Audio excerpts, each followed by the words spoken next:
saya seperti mengulang materi dari Pak Adit.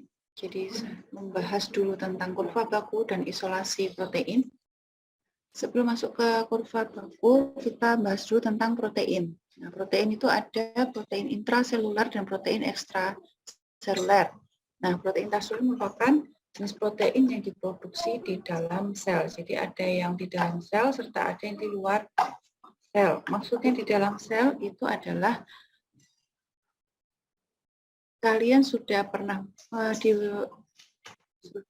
diberitahu atau sudah pernah diajari tentang dogma sentral. Nah, dogma sentral itu kan membahas dari awal pembentukan DNA, kemudian ada replikasi, kemudian ada transkripsi menjadi RNA, lalu ada translasi menjadi protein. Nah, itu terjadi di dalam sel. Sedangkan untuk protein ekstraseluler itu adalah protein yang diproduksi di luar sel. Jadi dari dalam kemudian dikeluarkan sehingga protein tersebut berada di luar sel. Maksudnya berada di luar sel adalah protein tersebut itu berfungsinya itu pada saat di luar sel. Nah, protein sendiri itu apa? Protein adalah polipeptida yang tersusun dari asam amino. Asam amino sendiri kan terdiri dari 24 unsur. Untuk unsurnya itu terdiri dari karbon, hidrogen, oksigen, nitrogen, dan sulfur. Nah, untuk susunan dari asam amino itu terdiri dari ada rantai samping, ada gugus amin atau NH3, ada gugus karboksil, COOH, dan ada karbon seperti pada gambar di bawah ya. Satu rantai samping, jadi rantai samping antara satu asam amino dengan asam amino lain yang berbeda, itu tergantung dari sifat asam amino tersebut. Jadi nanti ini kan satu asam amino. Kalau dia tergabung, dia nanti bergabung antara satu asam amino dengan asam amino yang lain, itu nanti terbentuknya protein. Nah, sifat-sifat dari asam amino itu ada yang nonpolar, ada polar, ada yang bermuatan positif, negatif, serta ada kasus yang spesial seperti cysteine, selenocysteine, glisin, dan prolin. Ini merupakan berbagai jenis dari asam amino serta sifatnya yang berbeda-beda. Nah, protein itu memiliki 4 struktur. Ada struktur primer, sekunder, tersier, serta kuaterner. Nah, kenapa bisa disebut struktur primer? Itu kan gabungan dari asam-asam amino.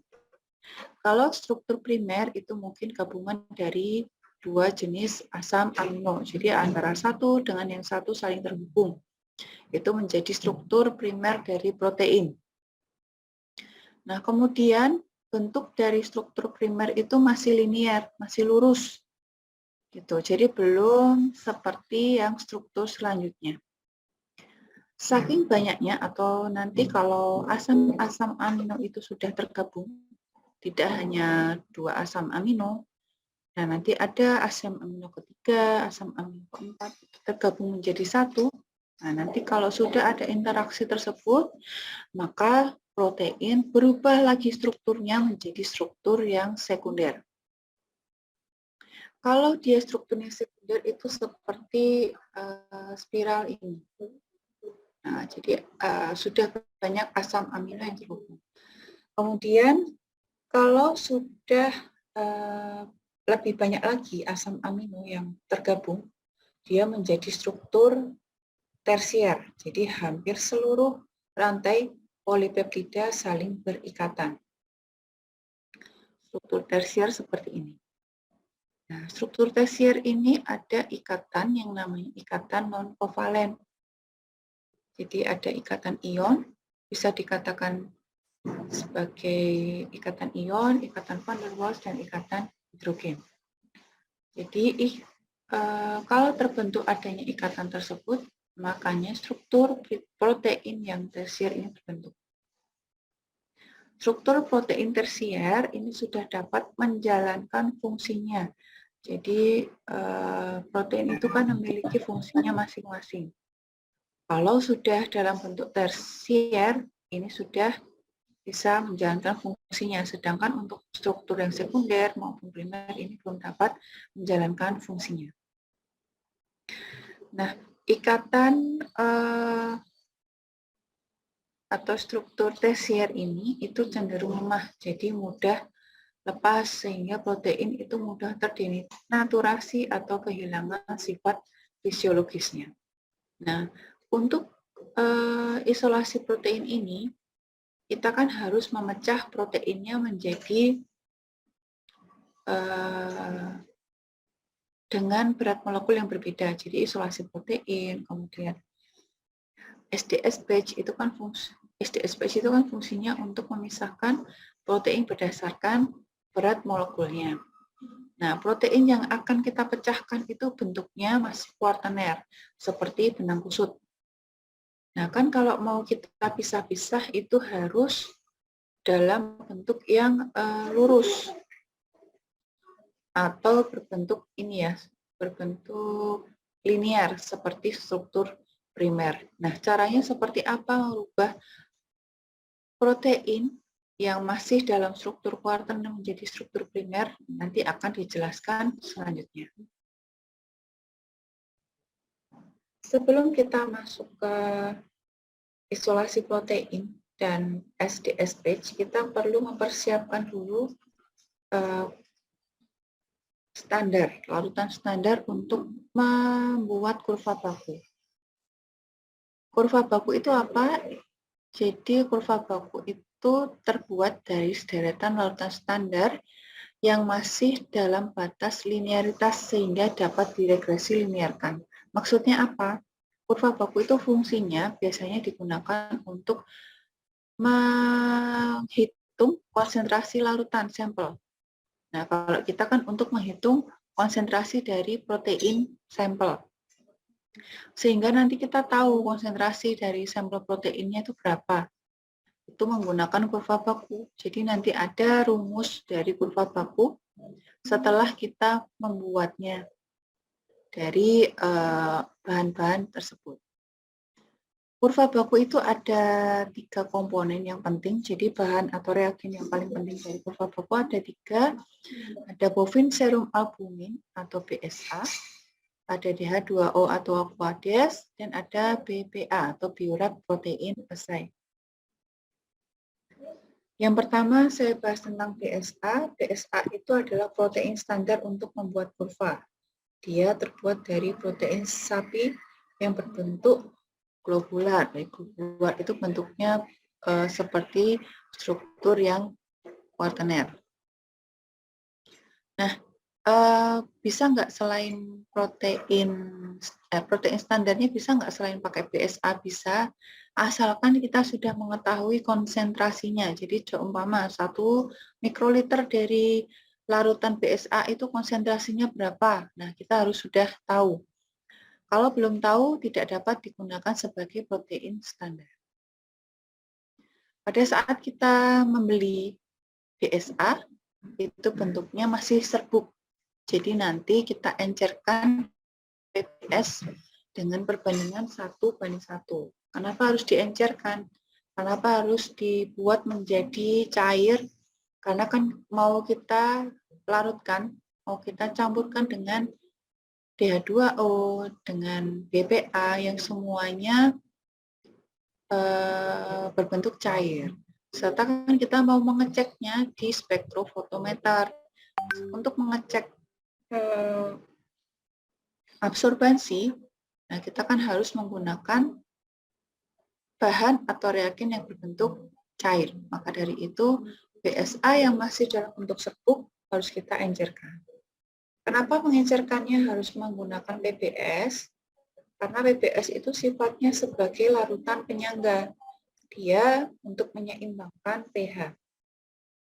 Jadi selain PBS tidak bisa, karena kan fungsinya beda ya. Kalau kita mau pakai aqueous bisa nggak? Nggak bisa, karena kan dia walaupun dia pH-nya netral, tapi dia tidak bisa menyeimbangkan pH dari BSA tersebut. Jadi harus kita pakai PBS. Perbandingan 1:1 seperti apa? Jadi contoh PBS-nya 100 mikroliter, BSA-nya harus 100 gram. Seperti itu. Kemudian, kalau kita tidak punya, kalau kalian belum punya PBS yang berbentuk cair, kalian bisa buat sendiri. Jadi nanti kalau di lab ada NaCl dan ada Na2HPO4 atau NaH2PO4 itu bisa dipakai. Jadi untuk komposisi dari PBS itu bisa pakai NaCl, kemudian Na2HPO4, ditambahkan NaH2PO4 ditambah Aquades, atau kalau tidak punya fosfat dalam bentuk natrium bisa pakai kalium. Jadi nanti NaCl ditambahkan dengan K2HPO4, KH2PO4 serta Aquades. Jadi natrium bisa diganti dengan kalium. Karena kan kita membuat fosfat buffer salin. Yang kita buat adalah fosfatnya. Yang kita ambil adalah fosfat. Jadi nanti kita memerlukan larutan yang mengandung fosfat. Makanya bisa pakai natrium fosfat maupun kalium fosfat. Kemudian reagen yang kedua ada BPA, Biuret Protein Assay. Itu adalah reagen yang berfungsi untuk mengukur protein. Kenapa dia dapat digunakan untuk mengukur protein? Nah, karena dia fungsinya yang pertama untuk mengikat protein N terminal pada suatu sampel.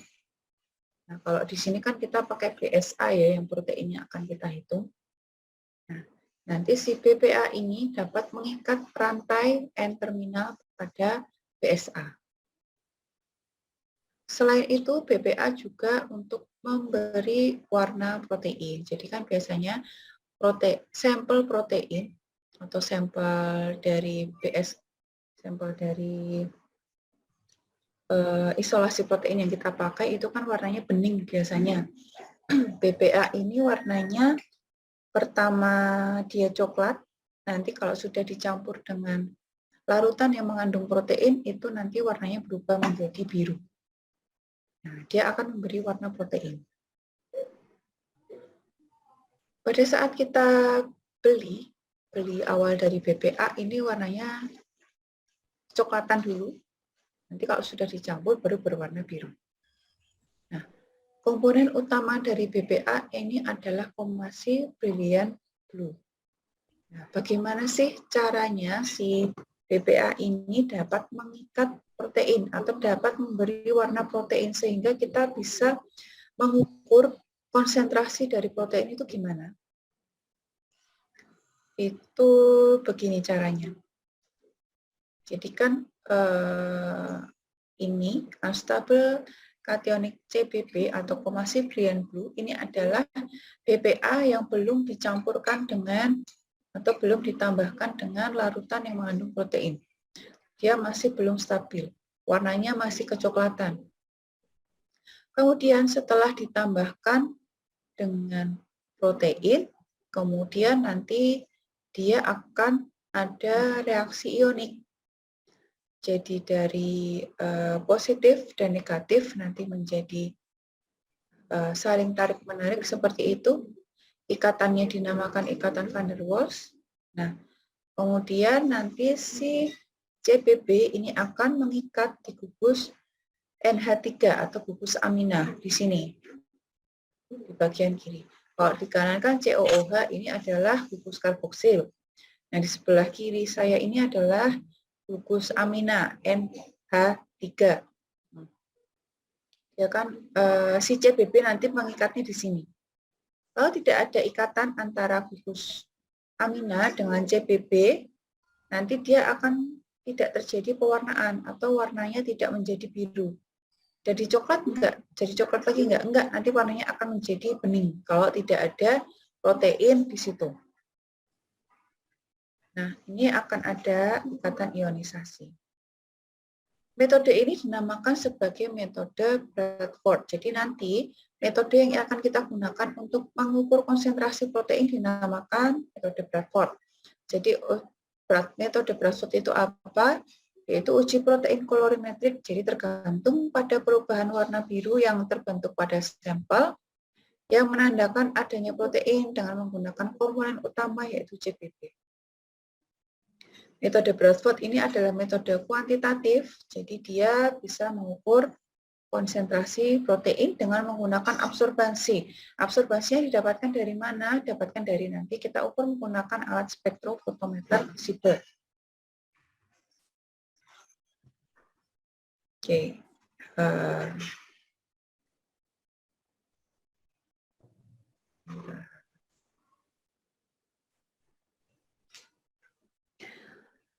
Untuk langkah kerjanya, yang pertama kita siapkan dulu mikrotub sebanyak 11 ya. Ini kan ada 1, 2, 3, 4, 11, 12 mikrotub.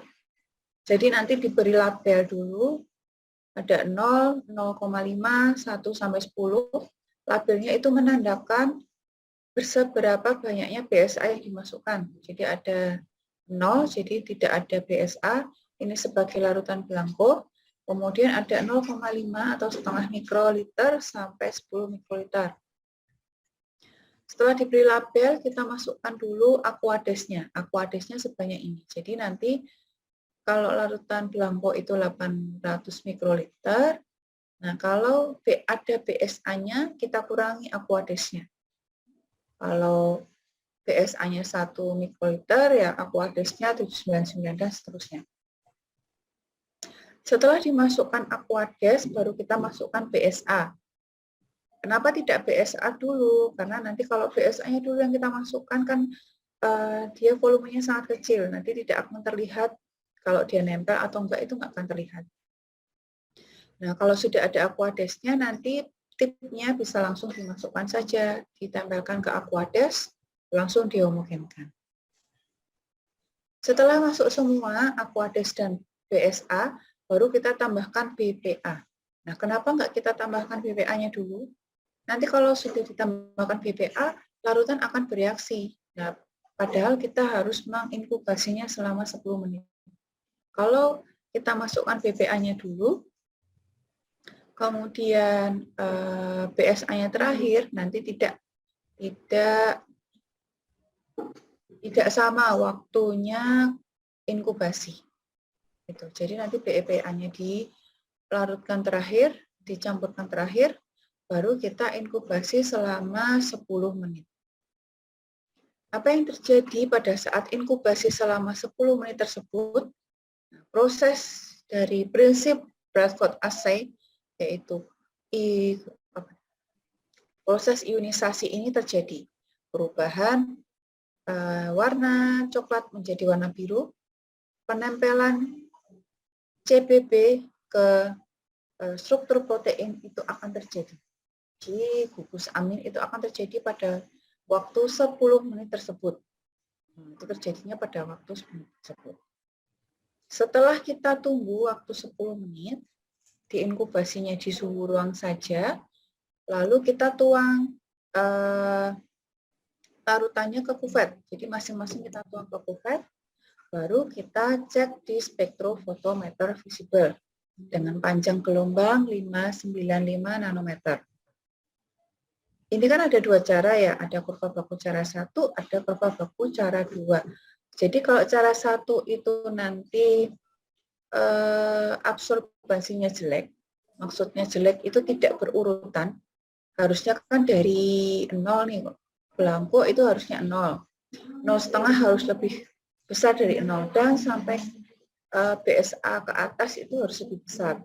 Kalau dia naik turun absorbansinya, nah, nanti hasilnya atau kurva bakunya, kurva Legendre-Slingiernya itu tidak akan bagus. Kalau sudah kalian coba cara 1 nggak bagus, hasilnya bisa kalian coba dengan cara yang kedua. Gitu. Nah, yang kita gunakan nanti alatnya adalah spektrofotometer visible. Jadi beda ya, ada yang spektrofotometer UV phase, ada infrared dan yang lain-lain. Tapi kita gunakannya spektrofotometer visible. Kenapa kita pakai spektrofotometer visible? Karena kan kita mau menghitung protein ya, jadi menghitung absorpsi protein. Kita bisa menggunakan spektrofotometernya yang visible. Dan harus dengan panjang gelombang 595 nanometer. Jadi selain itu, biasanya nggak bisa buat baca absorbansi. Semakin pekat warna birunya, harusnya semakin tinggi nilai absorbansinya.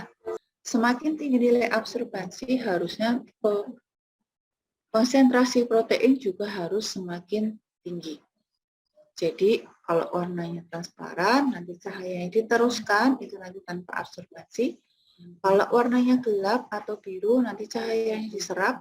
Kalau cahaya diserap, nanti akan muncul angka atau absorbansi. Ini ya kan kurvanya nanti naik. Nah, kalau kurva naik seperti ini, nanti semakin tinggi nilai konsentrasi BSA, maka semakin tinggi semakin tinggi absorbansi, maka semakin tinggi nilai konsentrasi dari BSA. Cara membuat cara membuat kurva baku ini bagaimana? Akan saya perlihatkan dulu cara membuat contoh dari pembuatan kurva baku. Pertama kita tulis dulu konsentrasinya. Nah ini adalah konsentrasi dari BSA ya. 0 itu adalah belangko, kemudian 0,5, 1 sampai 10. Y ini adalah absorbansi. Jadi absorbansi yang akan kita dapatkan setelah kita cek di spektrofotometer visible. Ini adalah contoh. Jadi contoh itu kan saya tulis yang bagus. Bagus itu nanti dia semakin meningkat angkanya. Nah, ini kemudian setelah kita ketik nilai X dan Y, kemudian kita blok, lalu kita cari insert, lalu charge, kemudian pilih scatter yang ini, scatter with smooth line, kemudian kita klik. Nah, lalu kan kita baru mendapatkan kurva yang naik. Untuk mencari rumusnya, kita klik quick layout, lalu kita cari yang nih, ada tanda fx-nya. Boleh diulang nggak Bu caranya tadi?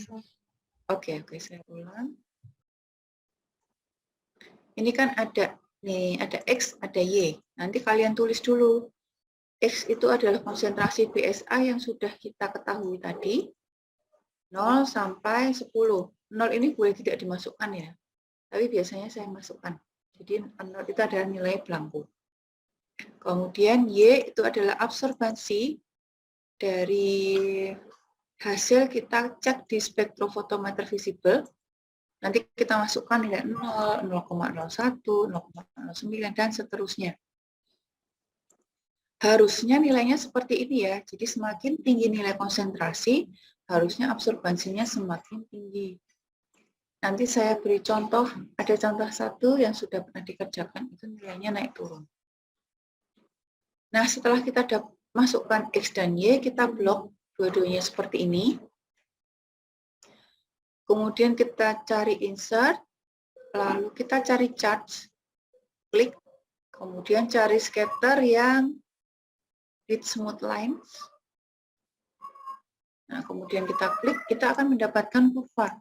Kurvanya naik seperti ini, baru dapat kurva. Lalu caranya untuk mencari rumus seperti apa?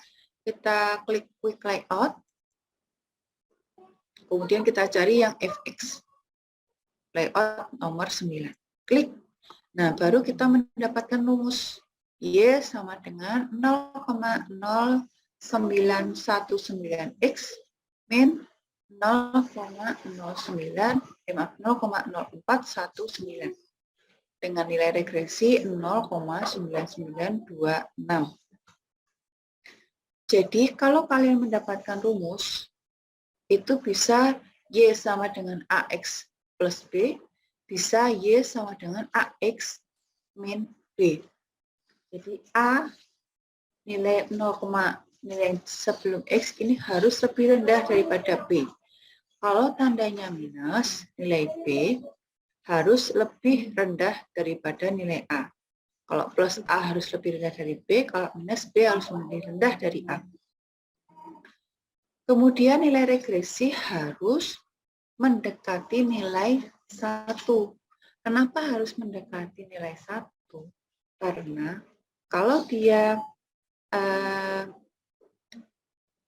lebih rendah lagi, ini kan 0,99, dia berarti bagus. Berarti bisa kita gunakan rumusnya untuk menghitung konsentrasi sampel. Nah, kalau R regresinya itu nanti lebih rendah, contoh 0,8, 0,7, berarti kan pertama kurvanya itu pasti tidak bagus, jadi nilainya nanti naik turun. Kalau naik turun, tidak dapat kita gunakan untuk menghitung konsentrasi sampel. Kalau kita mendapatkan nilai regresinya lebih rendah dari 0,9, biasanya harus kita ulang kurva bakunya. Jadi kita ulang dari awal. Jadi kalian harus buat lagi larutan PSA, ditambahkan PPA, tambahkan aqueous. Saya beri contoh, ada yang kayaknya ada yang jelek deh, ada yang nggak urut. Seperti ini. Nah, ini pernah ada yang mengerjakan di lab, tapi dia konsentrasinya atau absorbansinya dia naik turun. Nah, hasilnya kan konsentrasi kurvanya ini naik turun, naik turun, naik turun. Tapi regresinya masih 0,9. Kalau masih 0,9 masih bisa kita pakai rumusnya. Y sama dengan 0,035X plus 0,0344. Ini masih bisa kita pakai. Kalau rendah dari itu sebaiknya diulang. Karena kan rumusnya nanti tidak valid. Oke, untuk kurva baku itu baru sampai sini. Sampai kita mendapatkan rumus.